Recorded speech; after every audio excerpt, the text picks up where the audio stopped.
We ready, Lisa? We are. All right. Good morning and welcome to this Metro Plan Orlando MAC meeting. I'd like to call this meeting to order.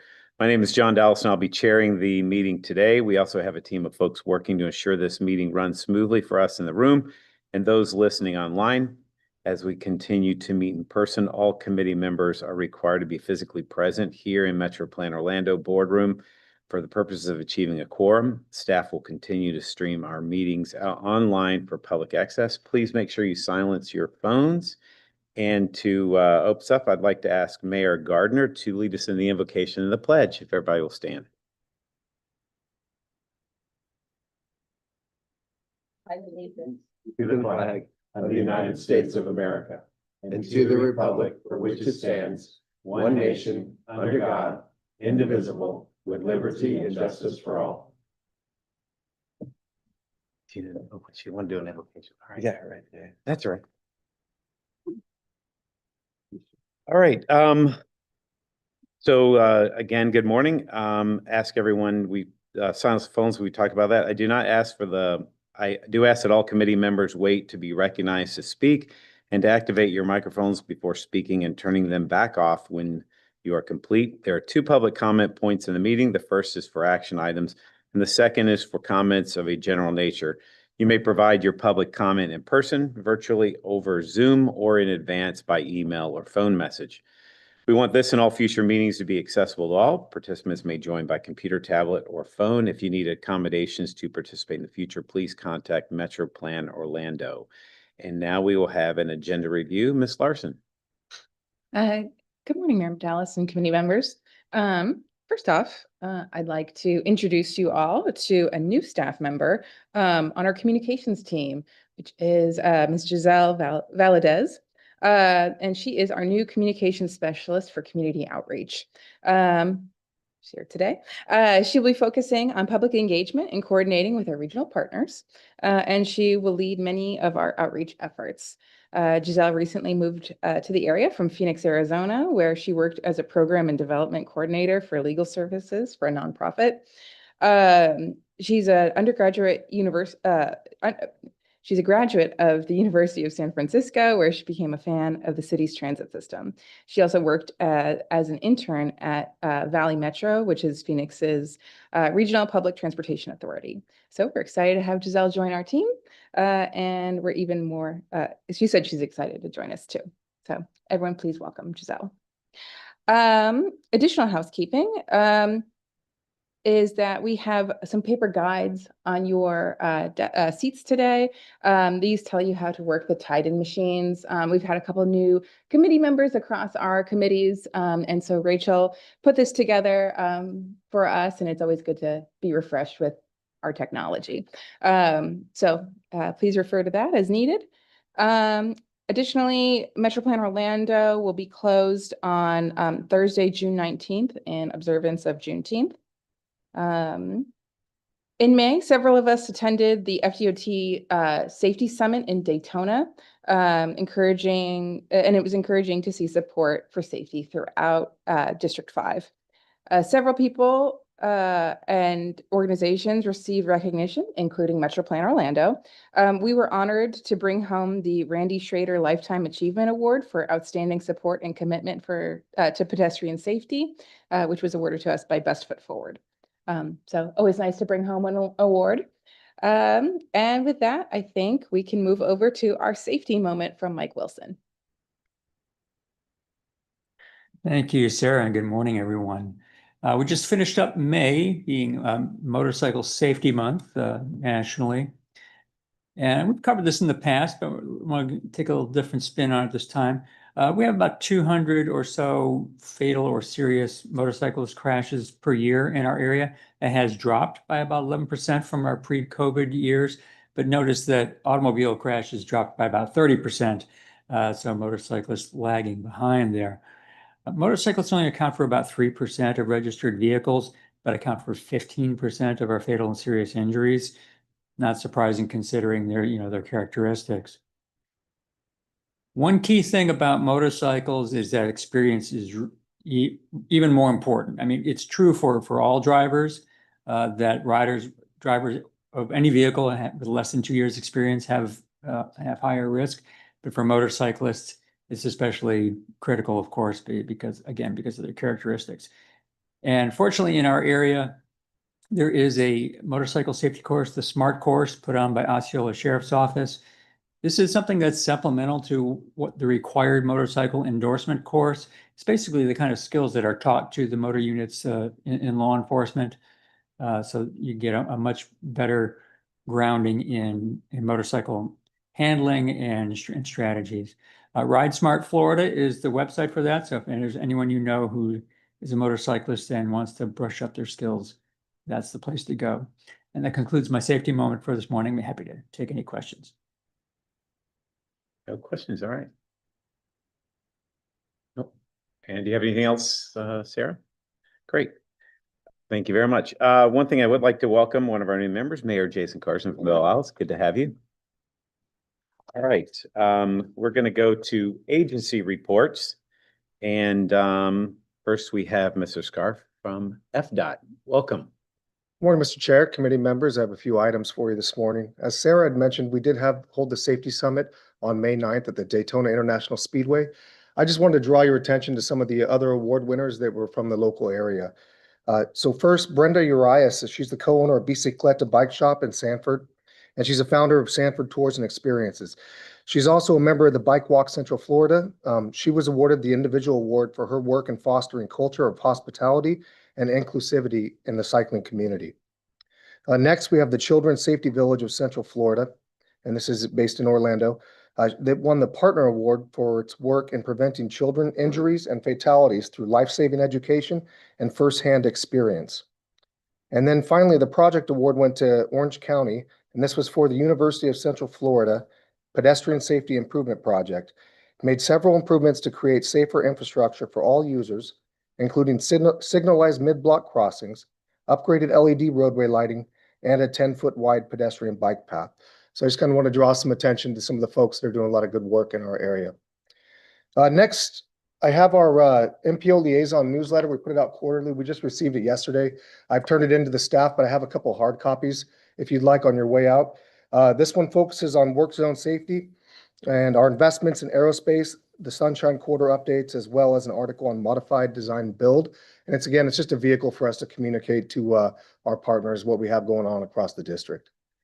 And in closing, if you'd like to become involved, we'll be holding a public hearing for the proposed improvements on US 1792. And the limits for that project are from Ivy Mist Lane to Avenue A. It's a little south of most of your municipalities, and I realize that, but wanted to put the word out. This will be in Intersection City. The virtual option will be on Tuesday, June 24th at 5:30, and the in-person option will be on Thursday, June 26th at 5:30.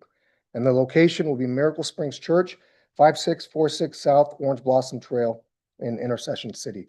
And the details for that can also be found on CFL Roads on the right panel if you're looking for public hearings. Mr. Chair, pending comments, that concludes my presentation. All right, are there any questions for Mr. Scarf? All right, thank you very much. We now go into links. Mr. Abatantuano, welcome. Thank you, Mr. Chair. Good morning. Just some brief updates today about our staff and some stuff we're doing in the community. So we've been presenting at various organizations around Orlando, namely Leadership Orlando on the 21st, as well as the Orange County Transportation Mobility Advisory Committee, newly formed. We've been engaging with them on various things within links. We are hoping to open the Pine Hill Transfer Center in the next coming months. Hopefully there will be a ribbon cutting ceremony that we should be able to notify you all about in the coming future.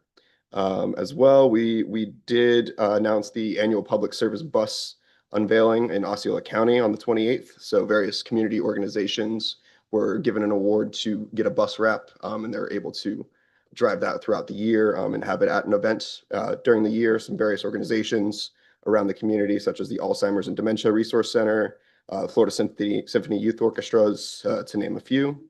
And then some updates on ridership. So we're getting closer and closer to those pre-COVID levels. We're still riding about the 80% level pre-COVID. So we're looking at 68 to 70,000 at the daily ridership is where we're holding pretty steady right now. So with any comments, I will see in my update. Are there any questions No, thank you so much. Thank you. And next we have from Florida's Turnpike, Mr. Fine, welcome. Good morning, committee members. No major updates, but I do want to share one of the successes of the Florida's Turnpike. So the Florida's Turnpike Enterprise has received the 2024 Perpetual Pavement by Performance Award from the Asphalt Pavement Alliance.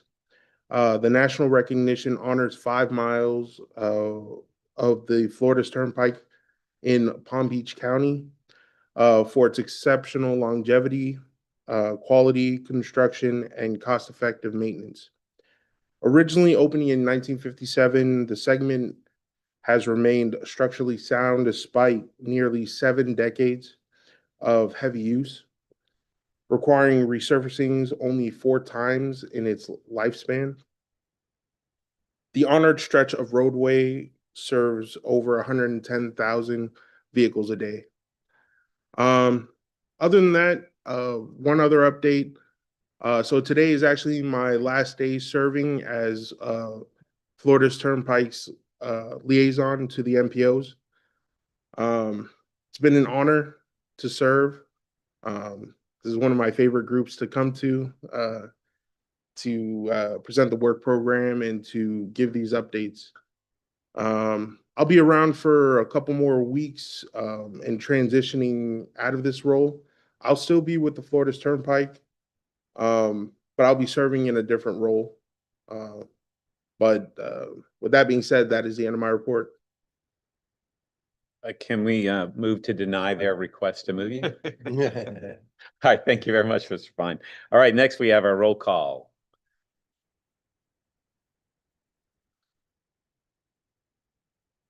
Carson, David, Here.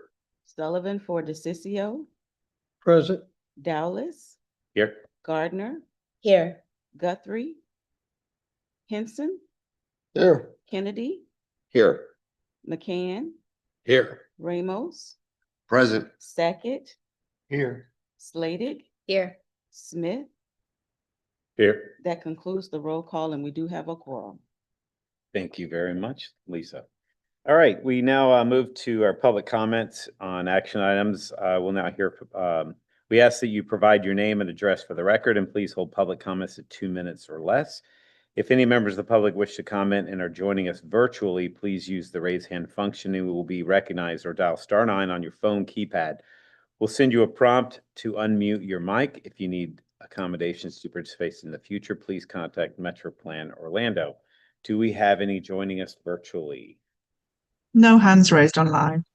Thank you. And do we have any members here attending in person who wish to make a comment? We do not. All right. And are there any submitted written? There are none.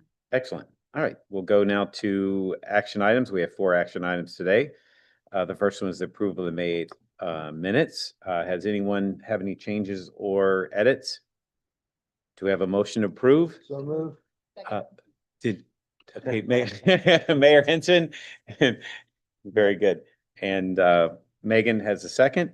All in favor, say aye. Aye. Any opposed? Okay, hearing none, please show that adopted. Now we go to amendments to fiscal year 2025 through 2029 TIP. And to present that is Jason Sartorio. Welcome, Jason.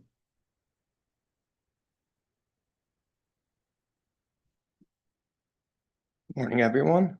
This morning I have one tip amendment for you, and additional information regarding this amendment is located in section 2 of your agendas. The amendment this morning is for the Edgewater Drive Complete Streets project, which is an existing project in the tip that is being segmented into separate phases for construction. The amendment will add a -2 project phase for segment A, which is from Lakeview Street to Adair Boulevard, and would move some of the SU and local funds from the -1 phase to the -2 phase for construction in fiscal year 2025.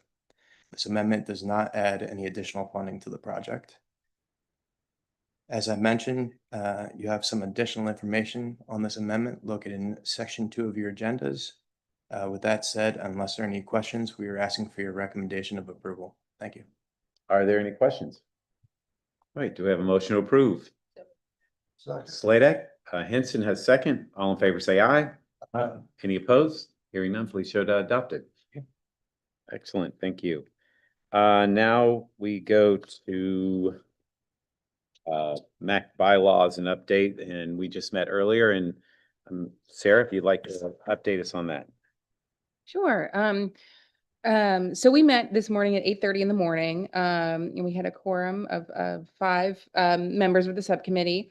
And we discussed both the MAC bylaws and the nomination of officers. As pertains to the bylaws, we had pretty much no changes. The only very minor change is, if you look at page 2 of the MAC bylaws, it lists all of the municipalities located or that are eligible for being on the MAC. We have St. Cloud in this list. Because of the recent census, St. Cloud sits on our board. So we don't have any Osceola County cities that are eligible to sit on the MAC. So that would just be blank. And, we could make a note saying, that there are none. So that was the only change that we came up with. So do we have any questions about any of the bylaws? If not, the committee recommended approval to the board. Do we have a motion to approve? Motion to approve. Mayor Henson moves, second. Mayor McCann. All in favor, say aye. Aye. Any opposed? Hearing none, please show that adopted. And then for the slate of officers, Ms. Larson? Yes. So in that same meeting, we discussed nomination of officers, and the suggested slate would be the chair is current chair, vice chair, Mayor Jordan Smith, or from Commissioner Jordan Smith from Lake Mary. And the suggested vice chair is Councilmember Sal Ramos from Town of Oakland. So there's representation from both Seminole and Orange County. Would it be all right if we take those one at a time, just and then, Yes. okay, that'll be great. We'll first take the nomination for Commissioner Jordan Smith for chair. Are there any other nominations from the floor? All right, hearing none. Do I have a motion to elect Commissioner Jordan Smith to chair MAC? So moved. Mayor Henson, second. Mayor Sladek. All in favor, say aye. Aye. Any opposed? Hearing none, please show that adopted. All right, now to the vice chair. The nominating committee has nominated Sal Ramos from Oakland. Do we have any other nominations from the floor? All right, hearing none. Do we have a motion to elect Sal Ramos as vice chair? So moved. We'll go with Henson, and thank you very much. And do we have a first and a second? All in favor, say aye. Aye. Any no's? Okay, please show that adopted. Very good. Let's see. Now we are on the draft transportation improvement program, and we have Jason back with us. Sartorio, welcome. Thank you. Good morning. This morning I'll be presenting a preview of the fiscal year 2026 to fiscal year 2030 Transportation Improvement Program, also known as the TIP. And in your agenda package, you'll find a link to the draft document for your review. And the new TIP will be coming back during the June-July board and committee cycle as an action item. The purpose of the TIP is to identify all federal and state funded transportation projects in the region over the course of the next 5 years. This includes partner funded projects and Central Florida Expressway projects for informational purposes only. And the TIP is updated annually and is consistent with the adopted prioritized project list, which was adopted in July of 2024. The TIP is broken down into several sections that are identified on the right side of the screen. On the left side of the screen, you can see the different project categories for the TIP. Each of those project categories, there's 11 on the screen. Each of those has their own section of the TIP with projects listed under each section. And the TIP also includes an abbreviation and acronyms guide, as well as a systems performance report. And within the TIP this year, we have 383 projects with approximately $7.5 billion in funding. And over the course of this presentation, I'm going to highlight some of those projects for you. The National Highway System includes projects on the Interstate Highway System, Strategic Intermodal System, and National Highway Freight Network. In our region, this primarily consists of projects along I-4. Within the TIP, we have 23 projects on I-4 with 2.7 billion in funding. A few of these projects we would like to highlight. To start off with, two of the Moving Florida Forward projects. One that will be adding managed lanes in Orange County on I-4 from west of State Road 536 to west of State Road 435, which is Kirkman Road. And then in Osceola County, we have another project that will be adding lanes and reconstructing. That's on I-4 from west of County Road 532 to east of County Road 522.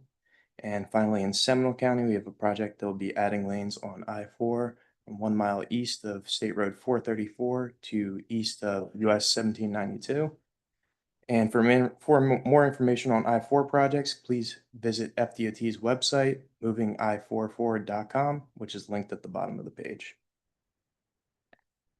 Next, we're going to move on to truck parking. Truck parking is a high priority in the Metroplan Orlando planning region, and within the TIP, we have 5 truck parking projects with approximately 105 million in funding. A few of these that we're going to highlight, in Orange County, we have the Sand Lake Road site. In Osceola County, we have a truck parking site on Osceola Polk Line Road. Also in Osceola County, the Turnpike has plans for a truck parking location at the Canoe Creek Service Plaza. And then in Seminole County, we have a truck parking site in Sanford. Next, we're going to move on to the state highway system. In the TIP, we have a total of 66 state highway projects with approximately 723 million in funding. And a few projects that we're going to highlight. In the eastern part of Orange County, we have 2 projects on State Road 50 that will be adding lanes and rehabbing the pavement. The first is from east of Old Cheney Highway to Chuliota Road, and the other one is from Chuliota Road to State Road 520.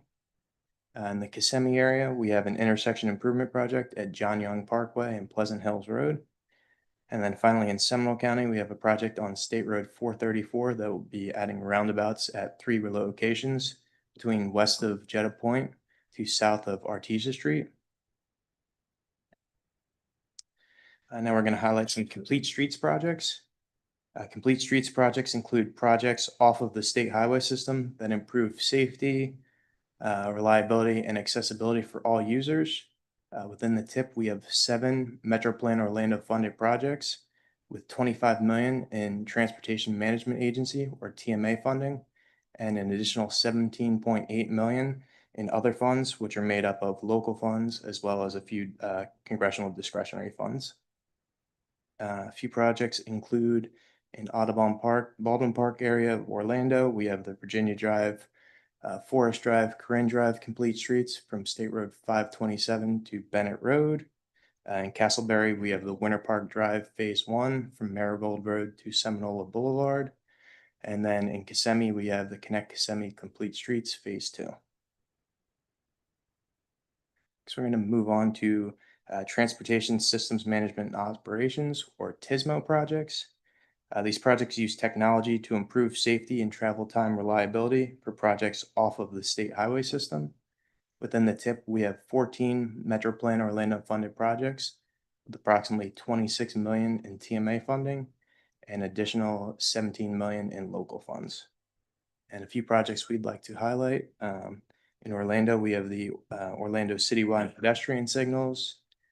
We also have in Southern Orange County, we have the John Young Parkway ITS from Hunter Creek Boulevard to Sand Lake Road. In Orlando, we also have the Carrier Drive, Mandarin Drive TSMO bundle.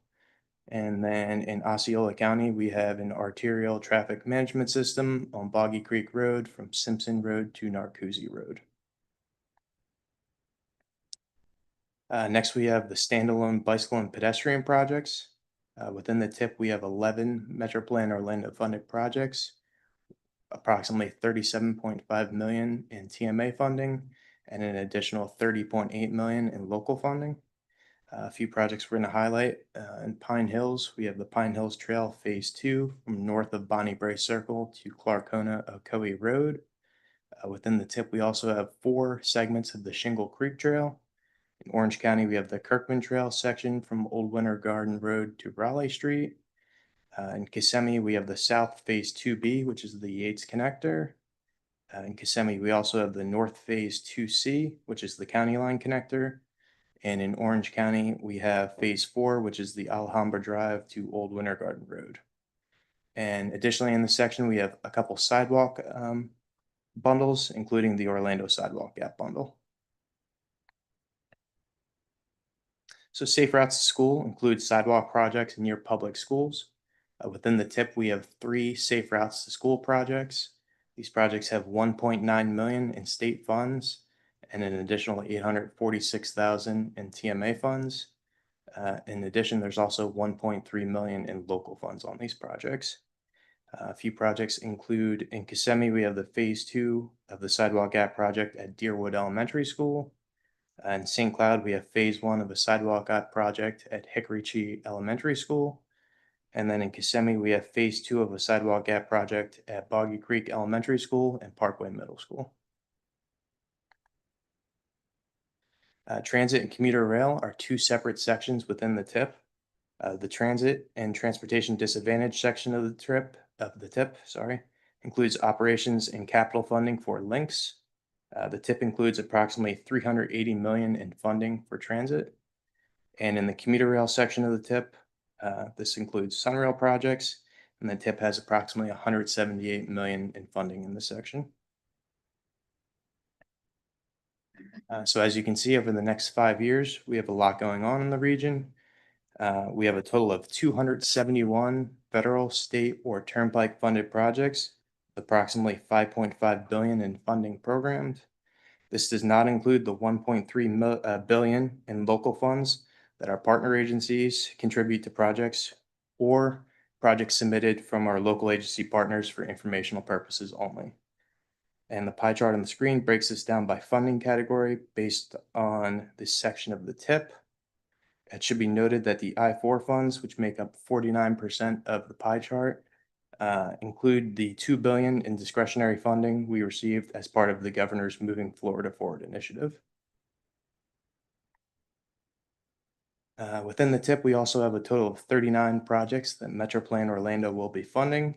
These projects have approximately 145 million in TMA funding over the next 5 years, and this does not include the 31 million in TMA funding that was added to 3 state highway system projects in order to help the state balance the work program. That was an amendment that I brought to you earlier on in the year. This table displays, breaks it down by project type. We have complete streets, bicycle and pedestrian projects, TISMO, and transit capital. This year, we have multiple ways for the public to participate at their convenience. You can watch this year's TIP video, which explains ways to explore its contents and participate in the planning process. And this video is live on our YouTube channel, as well as on the TIP webpage. Additionally, you can join in person or virtually at any of our upcoming committee or board meetings, and we'll have the opportunity to leave a public comment. You can also attend our in-person open house at the Seminole County Library in Oviedo on June 17th from 1 p.m. to 4 p.m. And we will also be hosting 3-hour-long virtual Ask a Planner tip sessions. And the dates of these events are on the MetroPlan Orlando online calendar, as well as the TIP webpage. And finally, you can utilize the TIP online viewer to navigate and provide comments. As you may remember, last year we rolled out our TIP online viewer as an interactive way for everyone to view the document. While this is pretty user-friendly, we do understand that there can be a learning curve. So this year we put together a short 2-minute how-to video that I narrated, where I walk everyone through how to navigate through the page and how to leave a public comment. You can find this video on our YouTube channel, as well as on the TIP webpage, which is linked at the bottom of the screen. A few next steps. Over the next few weeks, we'll be reviewing the document. We just received some feedback from FDOT, and we're currently receiving feedback from our agency partners. If anyone in the room has any comments or feedback regarding the TIP, we're asking that we receive it by June 9th so that I can make those edits. Additionally, we have several public outreach events, which I just mentioned. And once all that is done, we'll be preparing the final document for board approval. That concludes my presentation. I'll now take any comments. Thank you. All right, do we have any questions? Megan? So I pulled up from the agenda, the PDF, but you just mentioned that there's a way to go and it looked from your slide the same as the PDF and you can leave a comment internal to the draft. Yep. Can Yep. you circulate that around? Because I could not find that. Sure. I can, I'll have Sarah send out the tip how-to video, which shows how you can go on the interactive webpage. You can click on a project and then in the top right corner, there's like a little icon that kind of looks like, I think, somebody talking, and you just click on it and put in your comment and information. Yep. Now that's if you want to comment on like a specific project though. Yeah. Yep. Thanks, Mayor Slater. Yeah. You're saying that we're about to, yeah. All right. Any other questions? All right, thank you so much. Appreciate the presentation. And next we have Slade Downs for the PPL. Welcome, Mr. Downs.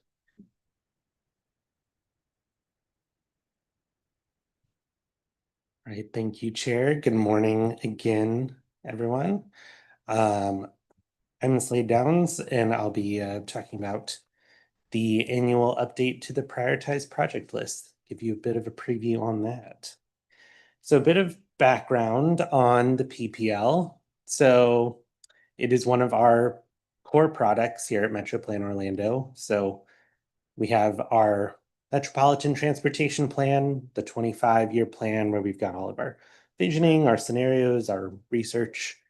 And then the other end, we have the TIP, which Jason just told you about. It's the next upcoming 5 years of programmed, funded construction and other project phases.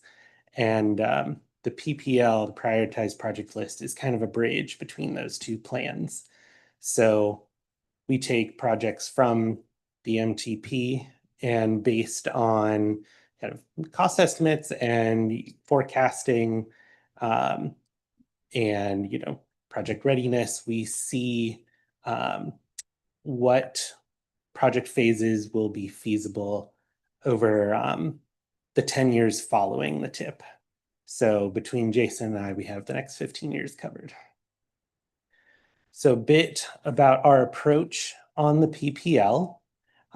We stay consistent with the MTP, like I just mentioned, where we've established the needs, the cost feasibility, the cost forecasts, and then project readiness and availability of funds, where we really get into the action of the prioritized project list.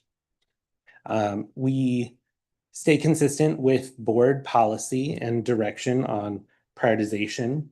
It is a performance-based prioritization process. If you want to find out more about the real nuts and bolts and the formulas that go into all of that, you can find all of that in Appendix B of the document. But the long and short of it is that it's kind of the on-deck circle of, okay, we've got a project phase project coming up. What do we need to do to get our ducks in a row, get our resources in line, staff, time, so that when that money becomes available, hit the ground running with some high quality projects to improve the transportation network across the region. So this is a list of the different funding programs and project lists you'll find within the PPL. This is pulled directly from the MTP. Each of these funding programs and priority lists has a one-sheet summary with more information on it in the PPL document itself. But I'll give you a quick rundown on each of these over the next couple slides. Definitely encourage you all to take a deeper look after the presentation because we are soliciting feedback during this preview period, excuse me. So our first list is the Interstate Highways and Strategic Intermodal Systems list.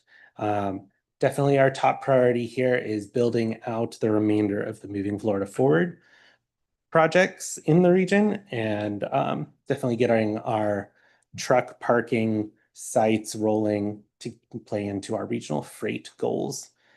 You can find more on the program on page 12, on that one sheet on page 12, and then the full project list starts on page 25. Next, we have our state highway system list. These are our key priorities for state roads in the region, just as it sounds, in addition to listing out some of our project phases that are currently in the tip, just to stay consistent for planning purposes. You can find out more about that on page 13, and then the full list starts on page 28. Next, we have our complete streets projects. So this and the next few lists are funded with urban area funds, meaning that they're at the discretion and policy approved directly by the Metro Plan Orlando board. These are the projects that we basically see as feasible to get started before the 2050 MTP is adopted at the end of the year, at which time we'll be refreshing the lists. Taylor can tell you more about that during her MTP presentation. But more on the Complete Streets project list is on page 15, and the full list starts on page 37. Next, we have our TISMO projects. That's Transportation Systems Management and Operations, basically our transportation technologies project list. You can find out more on TISMO on page 17, and then the full list starting on page 37 or 39, excuse me. Next, we have our pedestrian and bicycle infrastructure projects. Just as it sounds, it's our, sidewalks, bike lanes, trails, all bike ped projects fall under this list. You can find out more about that program on page 20, and then the full list starting on page 42. Next, we have our school mobility and safe routes to school priorities list. These are our key priorities there. You can find out more about that program on page 21, and then the full project list on page 44. And finally, we have our regional transit projects. These are regional capital transit project priorities for the region. You can find out more on page 23, and then the full list on page 53.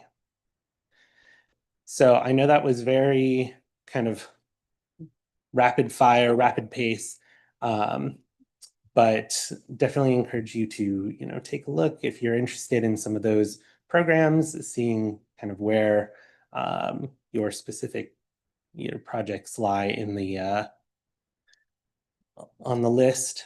I definitely encourage you to give me some feedback. We're soliciting feedback through June 9th, which is coming up fairly soon, but hopefully your staffs are aware based on this same presentation at TAC and TISMO last week. All of that is to say that now that you've heard the preview, kind of next steps will be to bring this back as a final version at the next committee meeting, and then we're looking to adopt from the full board in July. I'd be happy to take any questions. Thank you. Are there any questions? Commissioner Kennedy? Could you just clarify for me the prior mentioned safe routes to school program and the TIP, and what you just described, the school mobility program and the bicycle and pedestrian program and the PPL? That's the feeder for that. Those are related. That's the same group of projects that work their way through. Right. Yeah. So it's Safe Routes to School is a FDOT program to build sidewalks near schools, and it's grant-based. So our school mobility list includes any Safe Routes to School projects for planning consistency with that program, but also kind of, since it's grant-based, it can't accommodate for cost overruns or inflation. So our school mobility program is to kind of add as a stopgap for any of those projects so that, say there's $200,000 in cost of overages or inflation. We don't want to lose the whole project just because of that. So that's where that kind of stopgap program operates. All right, any other questions? All right. It's like, thank you very much. Thank you. And next we have the 2050 MTP and Ms. Laurent, welcome. Good morning. So I'll be continuing the theme. We've gone from near-term planning with our TIP, midterm planning with our prioritized project list, and I'll follow it up with those next 10, 15 years to get us to 2050 moving forward. So with this presentation, there is additional information included in your agenda packets under section 4. This includes information about all of our ongoing items as well as our most recent public engagement reports that I normally don't have time to cover during these presentations, so they are there for you there. Starting with a few high-level updates, the coordination for the development of our planning consistency lists for the 2050 MTP with all of our transportation partners throughout the region is underway. So we've been reaching out directly to your staff, as well as our other transportation operating partners, CFX, Turnpike, Lynx, Sunrail, all of us within the region, to make sure that all of the transportation projects that are going to be funded outside of Metro Plan Orlando's process are documented in this area. So that way we all know what transportation projects are planned within the region and we can accommodate those if we're doing work in that same area. So this is creating a single source of truth to be able to recognize those projects and make sure that they're there for planning consistency purposes. We have asked your staff for feedback by next Friday, June 13th. They'll be getting some reminder emails from me next week, but that is well underway. And then one other item that is also well underway is our 2050 MTP Needs Dashboard. We're really close to getting that one published. That is an interactive dashboard to be able to look at and view all the other projects that are going to be included with the 2050 MTP. So the projects that are on the state highway system or off the state highway system, but still eligible for Metro Plan Orlando funding. You'll be able to see those projects and interact with them through an interactive database, similar to that TIP online viewer that Jason was talking about earlier. And then following up on our funding policy discussion from your last meeting, we have received a few questions from each of our committees about the different types of funding available for transportation projects throughout the region and how each of those different types of funding is incorporated into the 2050 plan. So today we're going to briefly highlight those 4 primary types of funding that will be represented within the 2050 plan, what those dollar amounts look like on an annual basis, and then explain where those funding scenarios that we've been working on fit into this process. So there are 4 primary types of funding, or buckets of funds, if you'll go with my metaphor for today, that are represented in the 2050 plan. The first are federal and state funds for the state highway system only, and that represents $1 billion over the next 20 years. The projects that are eligible for these funds do include new roads, construction, roadway widenings, urban corridor improvements, operational solutions, active transportation projects, and other such type transportation improvements, all on the state highway system. The second bucket of funds, that smaller one there in the middle, represents the federal funding for other roadways, for other priorities on or off the state highway system. And those projects are generally selected between conversations and collaboration between the state and FDOT and Metro Plan Orlando. That bucket represents just over $184 million over the next 20 years. The third bucket represents the federal funds for Metro Plan Orlando priorities. This represents $683 million over the next 20 years, with project eligibility for these funds based on the Metro Plan Orlando funding policy as voted upon by the board and adopted at that time. Then the last bucket represents federal funds for transit. This represents $383 million over the next 20 years. And these are formula funds allocated to the Regional Transit Authority based on their annual reporting and performance. So while these numbers seem astronomical looking at a 20-year planning horizon, We work with these on an annual basis as we go through the PPL process, the TIP process. So when we look at these in terms of annual estimates for those state highway system exclusive projects where our roadway widenings and new corridor construction fit in, this represents $54 million per year. The other roads project priorities on or off the state highway system represents just over $9 million per year. For Metro Plan Orlando projects, that is estimated $34 million per year. And then $19 million per year for the Central Florida Regional Transportation Authority. Now, all of these funding types will be represented within the 2050 MTP. However, Metro Plan Orlando only has funding authority over that the dark blue, navy blue bucket of federal TMA funds. Now, when I refer to funding authority, that is a direct nod to our funding policy, which informs us on how the MPO TMA funding within this particular bucket is to be spent. The existing and adopted funding policy was established in the 2045 MTP, and the funding policy basically represents smaller sub-buckets within this larger navy blue bucket that we use to subdivide the MPO funding to implement transportation improvement projects within our region. And as we work together to develop an updated funding policy for the 2050 MTP, and we review various scenarios of what the policy could look like, the new policy, whatever it ends up being, will continue to only apply to this single navy blue bucket of funding. Now, last meeting, we had a detailed discussion about what changes we should make to the funding policy based on what we learned from the summit and our illustrative funding scenarios. And our team has been working diligently to craft that next set of draft funding scenarios based on the feedback that we've received from you, our other advisory committees, and the board. And I can give you a quick preview of what to expect. And these scenarios will be kind of formally debuted at our technical workshop next week if you want a sneak peek. But otherwise, you'll be seeing them officially at your next MAC meeting at the end of the month. So starting with the high injury network countermeasures box, this was formerly referred to as that safety category. It's had a name change for clarity of the intention of what that modal category would represent. And when we look at the next draft of funding scenarios, we will be evaluating options that either include or exclude this particular category. The complete streets and urban corridor improvements category also had a bit of a name change for planning consistency. Then our TISMO bucket looks at evaluating options that either include or exclude an intelligent transportation systems subcategory within that TISMO category. Then our active transportation category will include a school mobility program or boxed funds, the sub buckets. So we did receive strong consensus on that topic from all of our previous conversations. So that will be included in all future funding scenarios moving forward.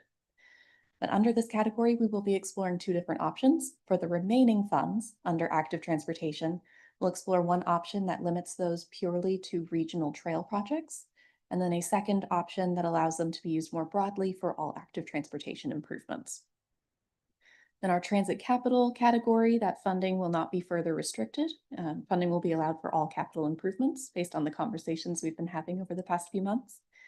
And then we will be evaluating options that either include or exclude a new widening, new corridor development category.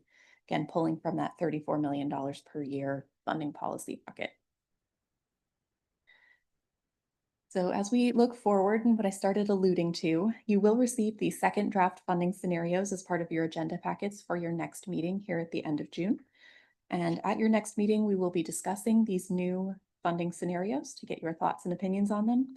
And we'll be asking for your feedback during the meeting so that the MTP team can take that feedback, consolidate it with what we hear from the other advisory committees and the board, and refine that down into a single recommended funding scenario. In late August or early September, and I think your next meeting after that will be early September, we'll come back to you with a preview of the 2050 MTP cost feasible plan, which implements the recommended funding scenario that we collaboratively develop over the next few months. So with those key milestones in mind, we are still on track to be able to adopt the 2050 MTP this December. And with that, that concludes my update. Thank you for your time this morning. Does anyone have any questions? Any questions? This is probably one of the more important processes we go through, so you want to make sure you pay attention. All right, thank you very much. All right, general information. There are several items under general information tab 5 in your agenda packets. Take a look at those. Our upcoming meetings, next Metro Plan Orlando Board meeting will be on Wednesday, June 11th at 9 a.m. Our next MAC meeting is June 26th because, oh yeah, June 26th, 9:30. I gotta make sure you mark your calendars. And then we're coming down to, let's see, are there any comments from the committee members? Questions? All right. How about any public comments? Do we have any comments online with their raise? You can use your raise hand function or dial *9 on your phone. Do we have any folks online? No hands raised. All right. Do we have any, at least any local? We do not I have mean, any. and also, do we have any written? None. All right, excellent. All right, it's been a pleasure to serve everyone here for the past 2 years, and I think we're in capable hands for the next years with Jordan. And with that, do I have a motion to adjourn? First and a second by Mayor McCann. All in favor, say aye. Aye. Any opposed? Hearing none, please show the meeting adjourned.